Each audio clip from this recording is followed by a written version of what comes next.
Saudara yang kekasih di dalam kasih Kristus, saat ini saya ucapkan selamat beribadah kepada seluruh jemaat yang saat ini di rumah masing-masing. Sekalipun kita dipisahkan oleh ruangan, oleh tempat, karena Bapak Ibu Saudara ada di rumah dan saya ada di gereja Tuhan. Tetapi saya percaya hati kita tetap disatukan di dalam satu roh, yaitu Roh Kudus. Dan marilah kita bersama-sama memusatkan hati dan perhatian kita kepada Tuhan. Kita boleh beribadah di dalam roh dan di dalam kebenaran. Amin.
Jemaat kekasih Tuhan, marilah kita beribadah dan kita memasuki ibadah ini dengan mengakui bahwa pertolongan kita adalah dari Tuhan yang telah menjadikan langit dan bumi, laut dan segala isinya, yang memelihara kasih setianya sampai selama-lamanya. Salam sejahtera bagi saudara sekalian yang dicintai dan mencintai Tuhan Yesus. Tuhan menyertai saudara.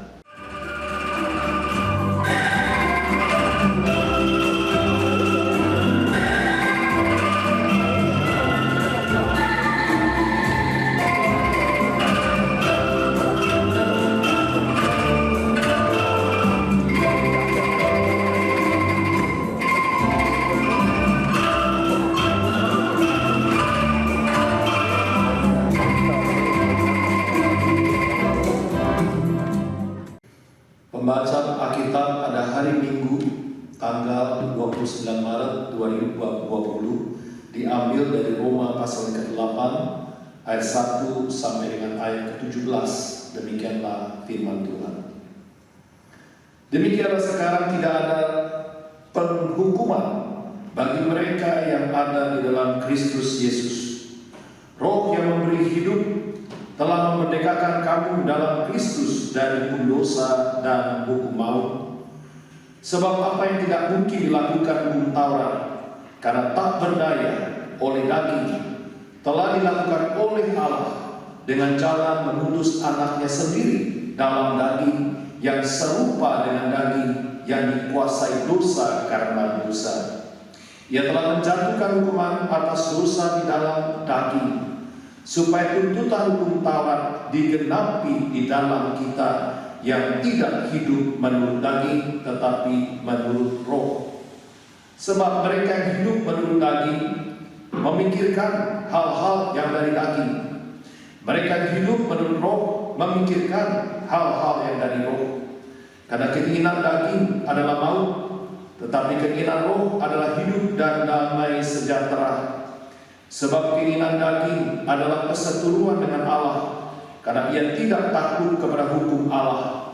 Hal ini memang tidak mungkin baginya. Mereka yang hidup dalam daging tidak mungkin berkenan kepada Allah. Tetapi kamu tidak hidup dalam daging, melainkan dalam roh, jika memang roh Allah yang di dalam kamu. Tetapi jika orang tidak memiliki roh Kristus, ia bukan milik Kristus. Tetapi jika Kristus ada di dalam kamu, maka tubuh memang mati karena dosa, tetapi roh adalah kehidupan oleh karena kebenaran. Dan jika roh Dia yang telah membangkitkan Yesus dari antara orang mati diam di dalam kamu, maka Ia yang telah membangkitkan Kristus dari antara orang mati akan menghidupkan juga tubuhmu yang fana itu oleh rohnya yang diam di dalam kamu. Jika saudara kita adalah orang berhutang, jadi saudara kita adalah orang berhutang, tetapi bukan kepada daging, supaya hidup menurut daging. Sebab jika kamu hidup menurut daging, kamu akan mati. Tetapi jika oleh roh kamu mematikan perbuatan-perbuatan tubuhmu, kamu akan hidup. Semua orang yang dipimpin roh Allah adalah anak Allah. Sebab kamu tidak menerima roh perbudakan yang membuat kamu menjadi takut lagi, tetapi kamu telah menerima roh yang menjadikan kamu anak Allah. Oleh roh itu kita berseru, Ya Aba, Ya Bapa. Roh itu bersaksi bersama-sama dengan roh kita bahwa kita adalah anak-anak Allah. Dan jika kita adalah anak, maka kita juga adalah ahli waris. Maksudnya orang-orang yang berhak menerima janji-janji Allah, yang akan menerimanya bersama-sama dengan Kristus, yaitu jika kita menderita bersama-sama dengan Dia, supaya kita juga dipermuliakan bersama-sama dengan Dia. Berbahagialah setiap kita yang senantiasa membaca, merenungkan, dan melakukan kebenaran firman Allah dalam hidup kita sehari lepas sehari. Amin.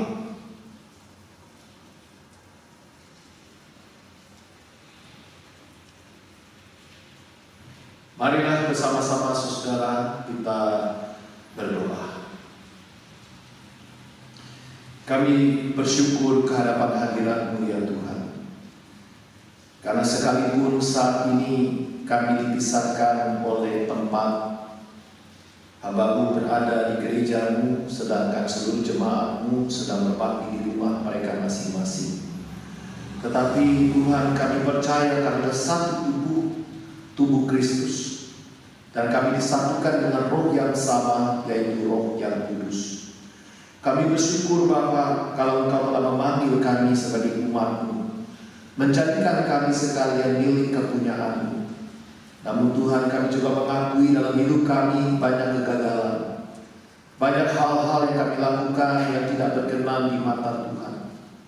Oleh sebab itu di hadapan hadirat-Mu Tuhan, kami akui seluruh kegagalan kami, dosa dan kesalahan kami. Kiranya belas kasihan Tuhan turun atas kami, yang mau menyucikan, membersihkan kami dari segala dosa dan noda, supaya kami boleh layak datang bertemu Allah yang kudus dan yang suci. Kiranya ya Tuhan, pada kesempatan ini kekudusan-Mu boleh menguduskan kami, kesucian-Mu boleh menyucikan hidup kami. Penuhilah kami dengan hati yang penuh dengan roh dan kebenaran yang boleh menyembah Engkau, dan biarlah hati kami diliputi dengan kasih-Mu, dan kebenaran firman-Mu boleh menuntun hidup kami. Terima kasih ya Bapa, Kami mohon pengampunan, kami mohon penyertaan Tuhan. Sehingga ibadah kami ini boleh berkenan di mata Tuhan dan menyenangkan hati-Mu. Dan saat ini berkatilah hamba-Mu yang sebentar akan menyampaikan firman-Mu, supaya Kau berbicara melalui mulut dan bibirnya. Demi nama Yesus kami berdoa. Amin.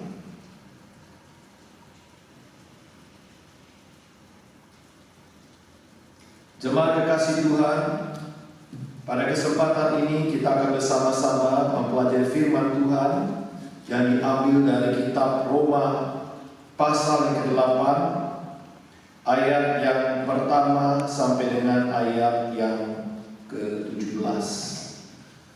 Pada suatu hari ada seorang petani yang baru saja membersihkan kandang kuda miliknya. Dan saat tiba di rumah dan saat membersihkan dirinya, dia sadar, oh, arlojinya rupanya ketinggalan di mana. Padahal sebetulnya arloji itu adalah pemberian istrinya yang sangat-sangat berharga baginya. Tapi sekarang arloji itu hilang dan tidak tahu di mana hilangnya. Lalu dia ingat-ingat, sepertinya ketinggalan di kandang kuda. Lalu dia kembali segera ke kandang kuda itu untuk mencari arloji itu. Tapi dia sudah mencari ke segala pojok. Ternyata arloji itu tidak ditemukannya. Dan ketika petani ini sudah putus asa, saudara, dia melihat ada sekumpulan anak-anak kecil yang sedang bermain dekat dengan kandang kuda itu. Lalu dia menemui anak-anak itu dan menawarkan, siapa di antara kalian yang bisa menemukan arloji yang hilang itu, aku akan berikan hadiah. Nah, saudara, anak-anak itu dengan segera mencari arloji itu dengan penuh semangat. Tetapi saudara, setelah sekian lama mereka mencari, tidak ditemukan arloji itu, saudara. Lalu petani ini akhirnya menyerah. Ya sudahlah, saya sudah mencari tidak ada, anak-anak sudah mencari tidak ada, mau apa lagi? Hilanglah arloji itu, saudara. Tapi ada seorang anak kemudian kembali, saudara, menemui si petani ini, saudara. Lalu dia berkata, Bapak, bolehkah satu kali lagi aku mencari arloji itu? Dengan sedikit ragu, saudara, si petani ini akhirnya mengizinkannya untuk kembali masuk ke kandang kuda itu. Tapi saudara, tidak berapa lama kemudian anak kecil keluar dari kandang kuda itu dan dibawa saudara arloji itu. Arloji itu ditemukan, saudara. Lalu kemudian petani ini heran, saudara. Kok bisa ya? Kok bisa ditemukan arloji itu? Bagaimana caranya bisa ditemukan? Lalu dengan entengnya si anak ini menjawab, saya waktu masuk sendirian, tidak ada siapa-siapa. Saya duduk, saya diam, saya mendengar ada suara tik, tik, tik, tik, tik, tik, tik. Lalu saya cari di mana suara itu, dan saya temukan arloji Bapak yang sudah hilang itu. Saudara, ini ilustrasi, saudara. Tapi ilustrasi ini mengingatkan kita semua, dengan adanya virus corona kita semua sibuk, saudara. Sibuk dengan begitu banyak urusan, sibuk dengan berbagai cara bagaimana, saudara, supaya kita gak ketularan. Bagaimana kita stockpiling, saudara, supaya apa? Supaya hidup kita bisa terjamin. Sehingga kadang-kadang, saudara, kita lupa bahwa kita anak Tuhan. Kita perlu mendengar dari Tuhan, suara Tuhan, suara Roh Kudus. Padahal sesungguhnya Roh Kudus itu sudah ada dalam diri kita, sudah ada di dalam kita ketika kita percaya. Yang masalahnya, saudara-saudara, adalah kita tidak mendengar.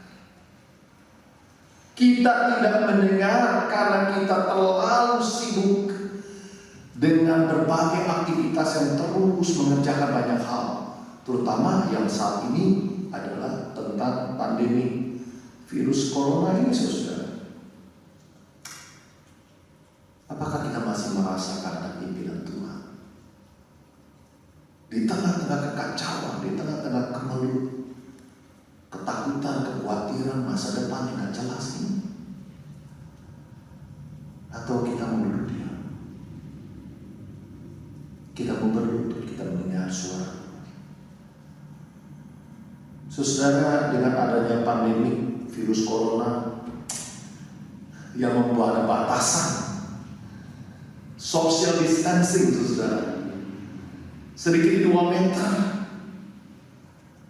Akhirnya, saudara, pemerintah memutuskan tidak lagi memperbolehkan gereja berbakti, jemaat berbakti di gereja. Closing, saudara, gereja tutup. Saudara, kadang-kadang kita bisa berpikir dari sisi negatif, saudara. Semua pikiran kita negatif karena apa? Karena kita rindu untuk bertemu, tapi kita nggak bisa. Tetapi bukankah ada satu hal positif, saudara, yang kita bisa lihat ketika gereja tidak lagi berfungsi sebagai tempat untuk berbakti? Yaitu kondisi ini, saudara, membuat kita lebih ada banyak waktu untuk berdiam diri. Ada banyak waktu untuk mendengar suara Tuhan, lebih daripada kita yang sebelumnya.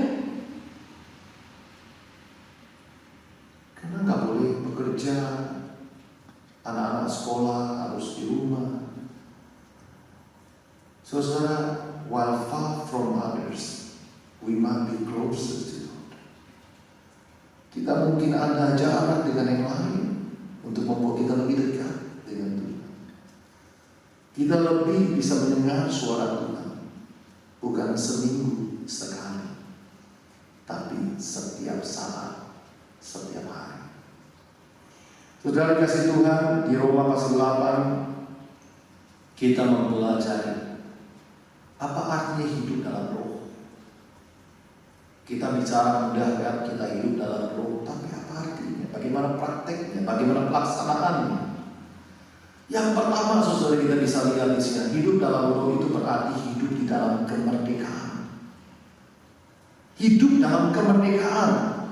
2 Korintus 3 ayat 17 mengatakan, sebab Tuhan adalah roh, dan di mana ada roh, di situ ada kemerdekaan.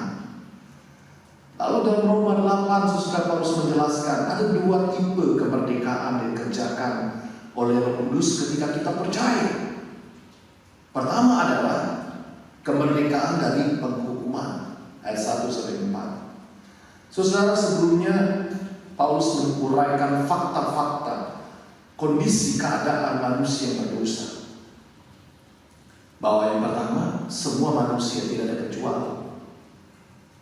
Saudara dan saya semua kita akan berdosa. Roma 3 ayat 23. Dan yang kedua fakta adalah upah dosa adalah maut. Roma 6 ayat 23. Saudara, kita berpikir virus corona, saudara, adalah masalah yang serius bagi dunia, menjadikan penyebab akan kekacauan dan penderitaan dalam dunia ini. Tapi seawalnya, saudara, bukan virus corona, dosa lebih dulu. Dosa lebih dulu, saudara, memberikan atau membuat kekacauan dan penderitaan dalam hidup manusia. Dan akibat dosa adalah maut. Dosa dan maut ada satu keping uang yang tidak bisa dipisahkan. Dosa maut itu sisinya berbeda, tapi satu adanya. Sebagai akibat dosa adalah maut, upah dosa adalah maut. Artinya semua kita pasti mati. Semua kita tidak terkecuali, tidak ada yang imun, semua pasti mati. Tapi kita tidak mati karena akibat virus corona. Tapi kita mati akibat virus dosa. Dan saudara, virus dosa itu sudah ada pada saat kita dilahirkan di dunia. Itu sudah ada. Sudah ada dalam diri kita.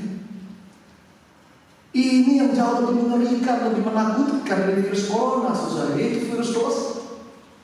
Lebih mengerikan, lebih menakutkan. Kenapa, saudara? Karena tidak hanya kematian jasmani, tetapi kematian rohani, dan kita masuk ke dalam api neraka dan mati kekal sampai selama-lamanya.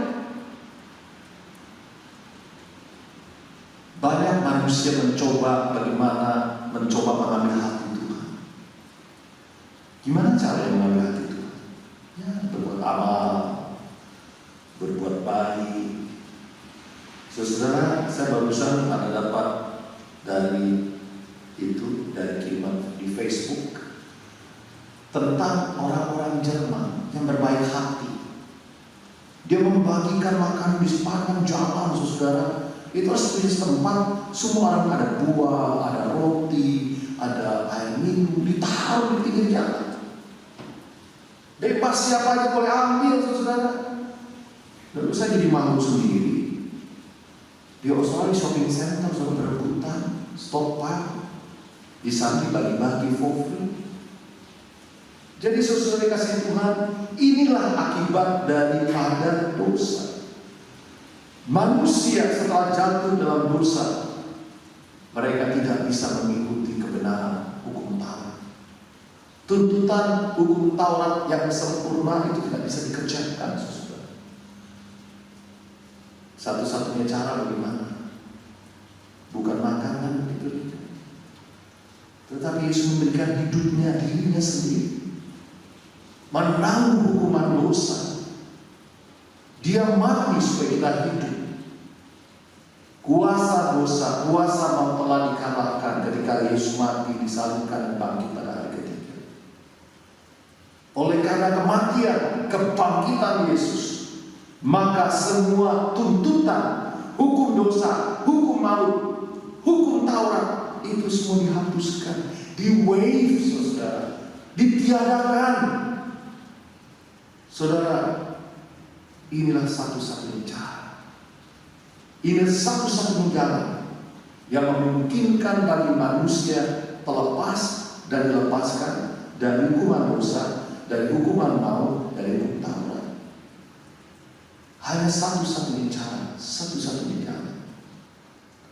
Oleh sebab itu, ketika kita percaya kepada Tuhan Yesus, kita tidak lagi ada di bawah murka Allah, tapi kita ada di bawah anugerah Allah.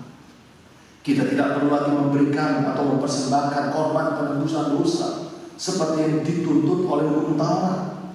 Kita menjadi merdeka, bebas oleh karena Kristus. Yang kedua, kemerdekaan apa, saudara? Kemerdekaan dari keinginan daging. Ayat 5-13. Saudara, keinginan daging itu sangat bertentangan dengan kekudusan Allah dan keinginan Allah. Kecenderungan keinginan kita secara daging memberontak, tidak mau taat kepada Allah. Keinginan daging kita fokusnya perkara duniawi, hawa nafsu menyesatkan. Itulah sebabnya orang yang mengikuti keinginan daging tidak mungkin berkenan kepada Allah. Dan semua keinginan ini, saudara, pada akhirnya membawa manusia kepada kekecewaan, kepada kesengsaraan hidup. Dan firman Allah berkata, pada akhirnya semua itu akan lenyap. Mau stok di kulkas daging, mau stok sayur di kulkas, penuh kulkas, satu-satu juga habis, saudara. Jadi saudara, kadang-kadang kita berpikir hal-hal dunia, tetapi Allah mengerjakan perkara-perkara yang lebih besar. Roh Kudus itulah, saudara, yang akan menuntut memimpin kita, bukan untuk paling stop, tetapi untuk membawa jiwa-jiwa baru datang kepada Tuhan, untuk memberitakan Injil seperti sekarang, saudara. Online streaming ini bukan saja di gereja kita bisa melihat, tapi semua orang bisa mendengar firman Tuhan yang disampaikan pada hari ini. Bukankah di sisi positif, saudara? Dari sisi negatif kita lihat sisi positif, di mana firman Allah sekarang berkumandang kemana-mana, disampaikan tidak lagi ada tembok-tembok, saudara. Semua orang bisa online, semua orang bisa mendengar kebenaran firman Tuhan. Saudara kasih Tuhan, kita diperintahkan untuk mencari dan untuk mengarahkan pikiran kita di mana Kristus ada.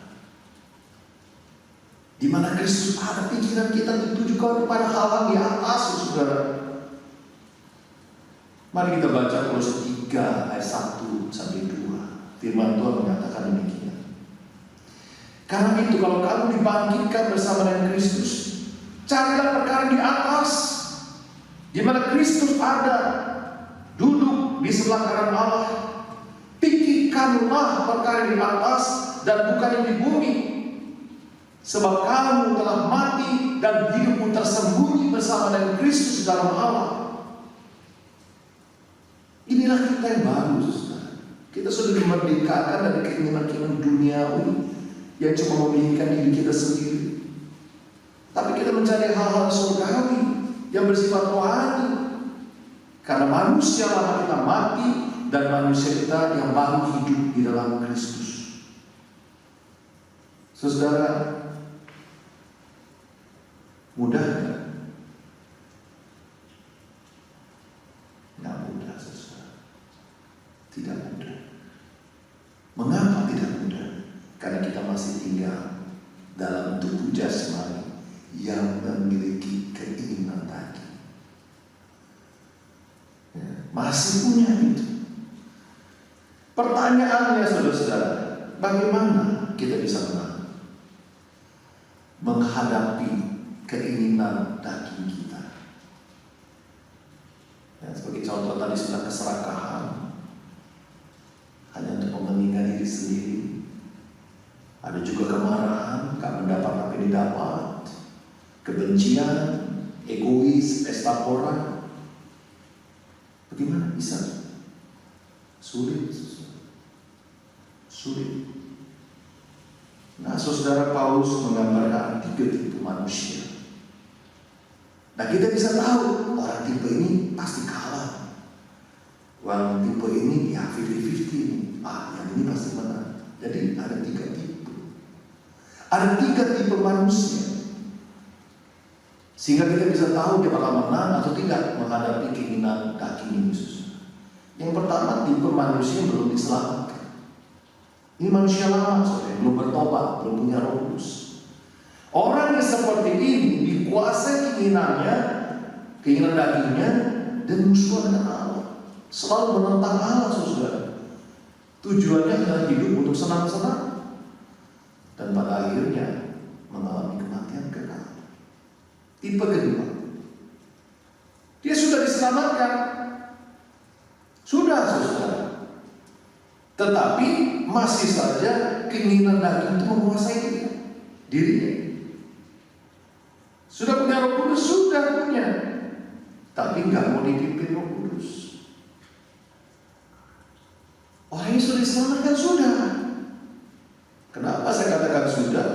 Karena darah Kristus sudah menebus dia. Tetapi keinginan daging itu masih terus menggerogoti dia, saudara.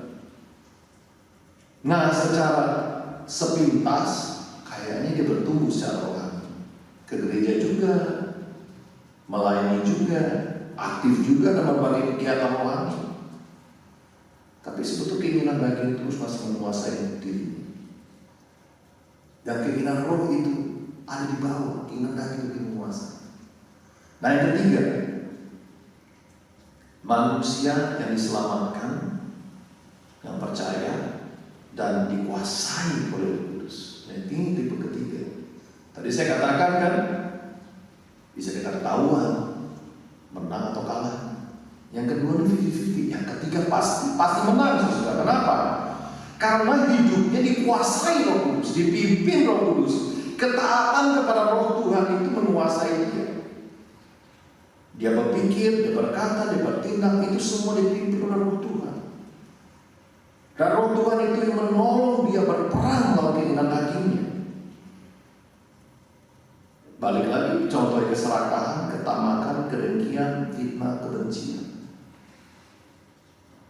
Orang yang sudah dikuasai, dipimpin oleh Roh Kudus, saudara, dia akan bisa menang melawan pencobaan-pencobaan itu. Dia terus berperang, tapi dia pasti menang. Nah, saudara, yang ketiga yang kita pelajari adalah kemerdekaan dari keterbatasan jasmani, ayat 11 dan ayat 6. Manusia itu lemah, saudara, dan terbatas dalam banyak hal. Tubuh manusia kita ini sebetulnya rapuh, lemah dibandingkan ciptaan lainnya, saudara. Coba pikir-pikir, saudara. Kalau betul virus corona asalnya dari kalong, kalau betul ini, ya saya nggak bilang betul, kalau itu betul, saudara. Kalong itu nggak mati, saudara, karena virus corona. Tapi matinya kalong itu ketika ditangkap, dimasak jadi pakiki, saudara. Nah, mati juga, tapi dimakan sama manusia.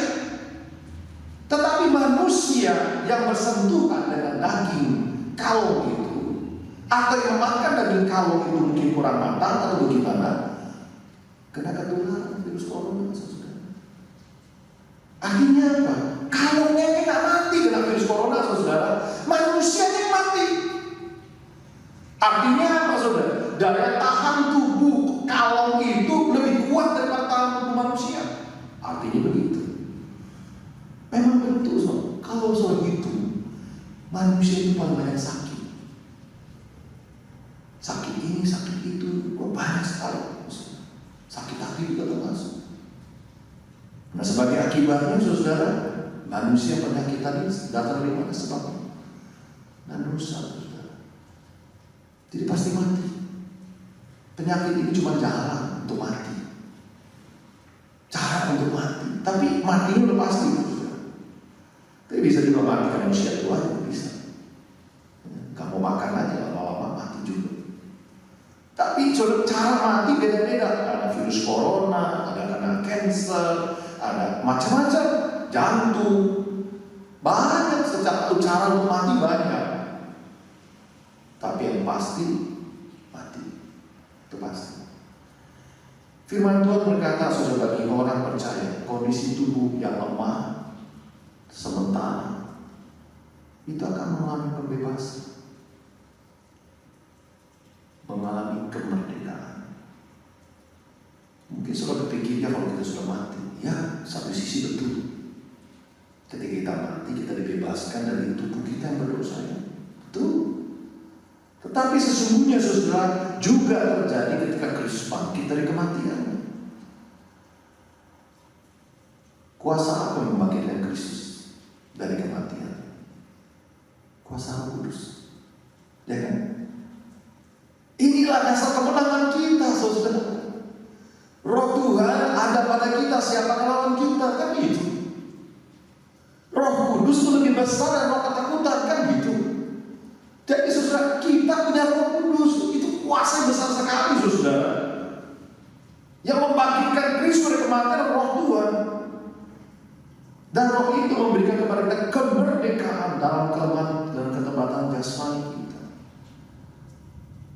Oleh sebab itu, saudara, sekalipun masih tinggal tubuh jasmani yang lemah dan terbatas, tapi dengan ada Roh Kudus itulah yang memberikan pemulihan. Kita dipulihkan, kita dikuatkan, kita diberikan kemampuan, kita diberikan kesehatan. Itu semua datang dari mana? Roh Allah yang bekerja dalam diri kita, yang memulihkan gaya semangat hidup kita untuk tetap sehat, tetap berkarya bagi Tuhan. Sekalipun ada pandemi, kita tetap olahraga di rumah. Semangat itu timbul oleh karena Roh Tuhan dalam diri kita yang memberi sukacita, memberikan damai sejahtera, memberikan iman, yang memberikan pengharapan, yang memberikan kasih. Yang selanjutnya merdeka dalam beribadah, saudara. Ayat 15, 17, 26 sampai 28.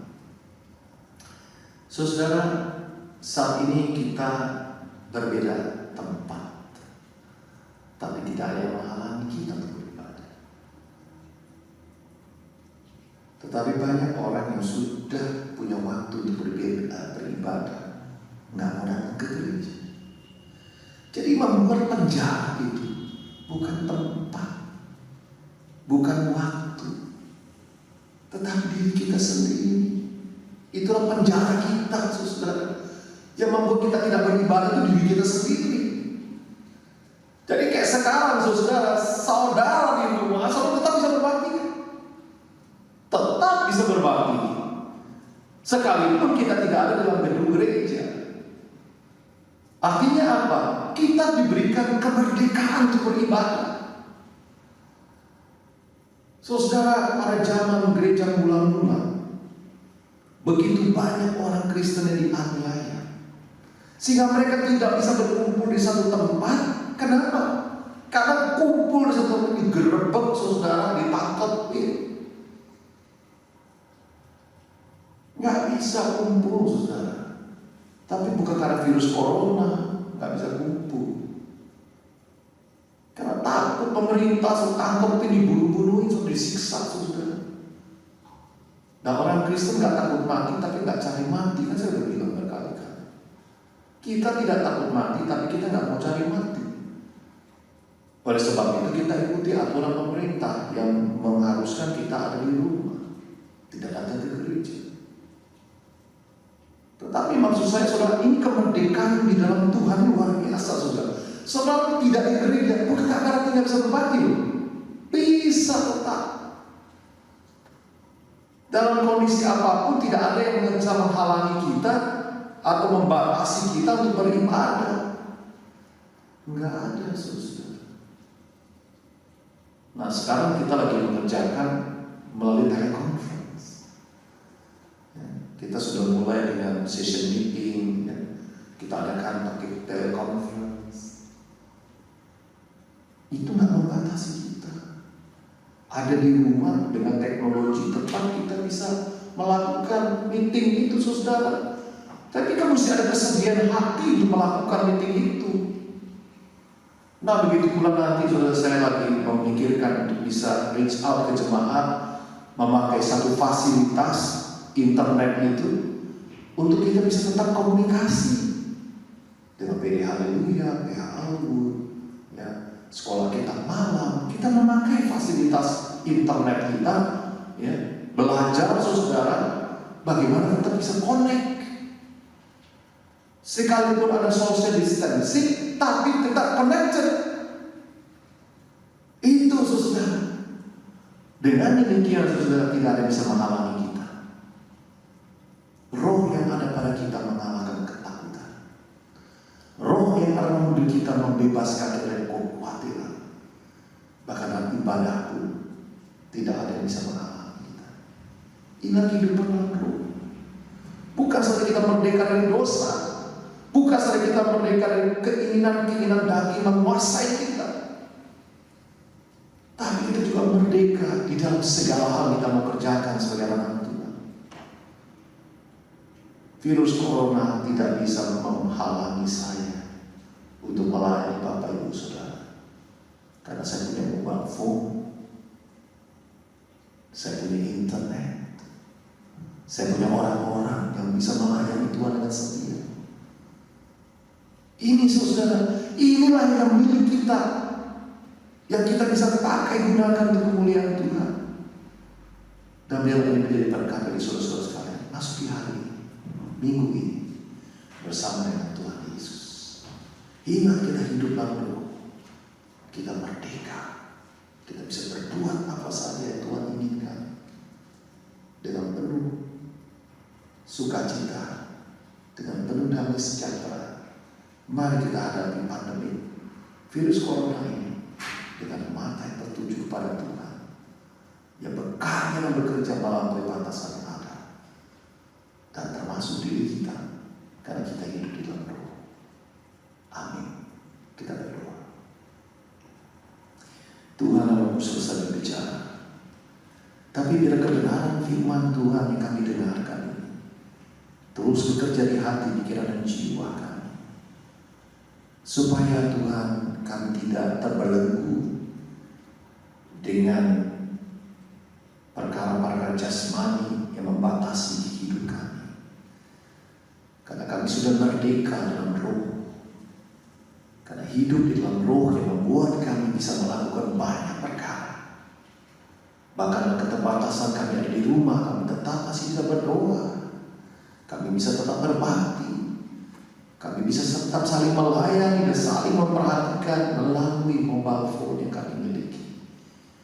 Tuhan, terima kasih. untuk kemajuan teknologi yang Tuhan pakai untuk mempersatukan kami. Dan kami berdoa untuk Scott Morrison yang sedang berjuang bersama seluruh jajaran pemerintah. Bagaimana membantu rakyat, bagaimana membatasi arus daripada penularan virus corona ini. Tuhan memberikan kebijakan, kemampuan, kekuatan, kesehatan. Demikian juga dengan para dokter, nurse yang sedang bekerja keras menolong para pasien yang sedang ada di hospital oleh karena virus corona ini. Kami juga berdoa bagi pemerintah Jokowi yang juga berjuang mengatasi hal yang sama dan pemerintah-pemerintah lainnya di seluruh muka bumi. Tetapi biarlah Tuhan, dengan peristiwa ini kami tidak berpandangan terus negatif. Kadang ada hal-hal positif yang bisa kami dapatkan melalui hal-hal negatif yang terjadi saat ini. Kami diajarkan untuk mendengar suara. Kami diajarkan untuk lebih dekat kepada-Mu. Kami diajarkan untuk hidup di dalam kekudusan kebenaran Roh. Terima kasih Bapa. Dan kami serahkan seluruh jemaat-Mu yang ada di berbagai tempat, di rumah mereka masing-masing. Tuhan pelihara, Tuhan jaga, Tuhan cukupi segala kebutuhan mereka, terutama kebutuhan rohani mereka. Karena demi nama Yesus, Tuhan dan Juru Selamat, kami sudah berdoa. Bersama kita katakan, amin.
Jemaat kekasih Tuhan, saat ini kita mengakhiri ibadah kita Minggu Prapaskah yang kelima tanggal 29 Maret 2020.